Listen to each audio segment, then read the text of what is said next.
understanding self and others, we can look at building a professional identity through a mentor. Finding a mentor in your workplace is, of course, the starting point. It can be a little bit problematic at first because you're looking for a particular type of person.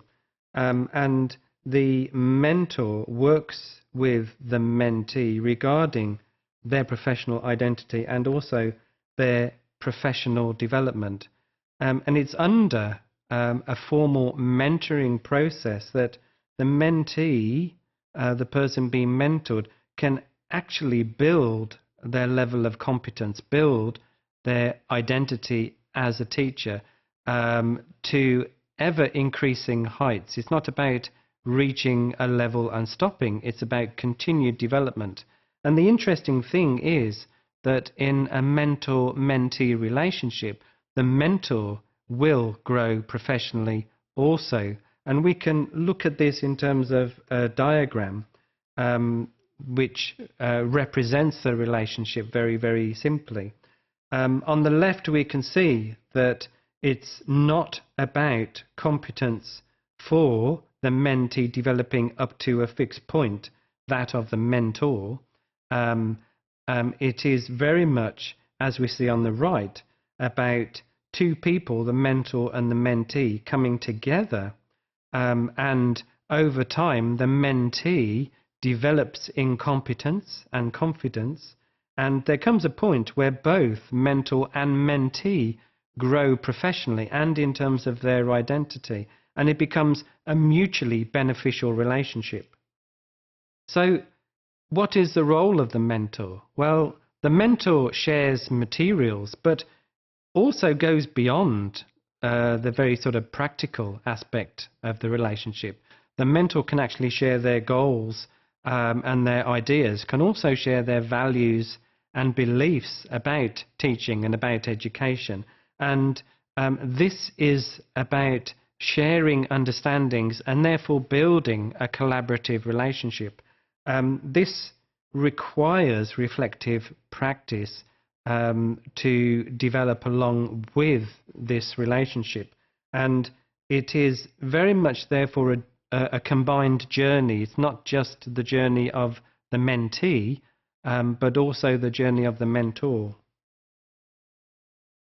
So it's through this process, this collaborative process, that both the mentor and the mentee, the experienced teacher and the novice, perhaps reflective practitioner, can develop to levels of exceptional practice. And we can represent this in a cyclical diagram. What needs to happen is that there is a good degree of trust between the mentor and the mentee. And this is situated within the school, within school policies and within school procedures and practices. This then gets reflected into lesson planning and then analysis of that lesson planning, which can be individual by the reflective practitioner, but then also part of a collaborative, a conference process with the mentor. This, with the two people, then can be developed into an action plan. In the formal mentoring process, this can be referred to as a growth plan. And in terms of action from the action plan, the mentor will observe, will watch the other teacher in terms of their action to support and to guide that process, and to be critical about that process also.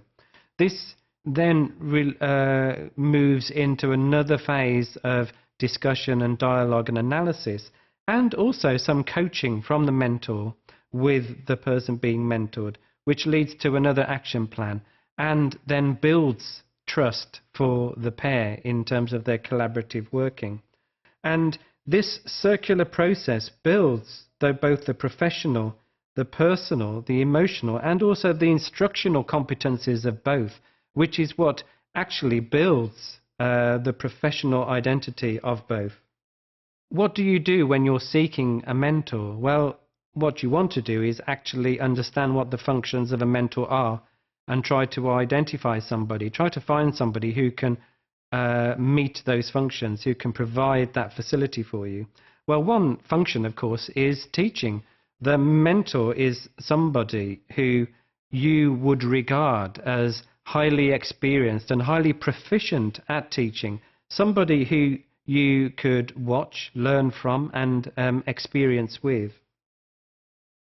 Another function of the mentor is that they are somebody who can sponsor another person. Sponsoring means that they support and they guide the growth of that individual.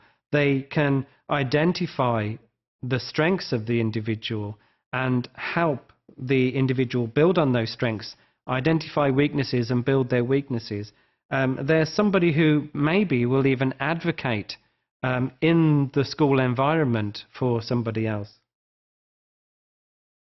And of course, another function of a mentor is to encourage. Encouraging is very important because teaching is a very complex, very difficult profession, and therefore encouragement, especially for the reflective practitioner, is a vital component of building confidence and developing professional identity.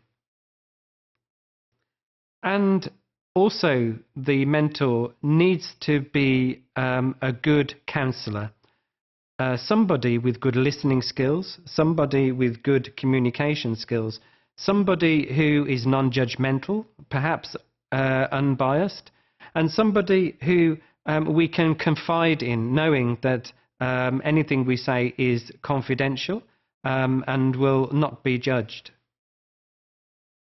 And finally, what we need to think about in terms of looking for a mentor is somebody who, in a sense, can become a friend. Most importantly, a critical friend.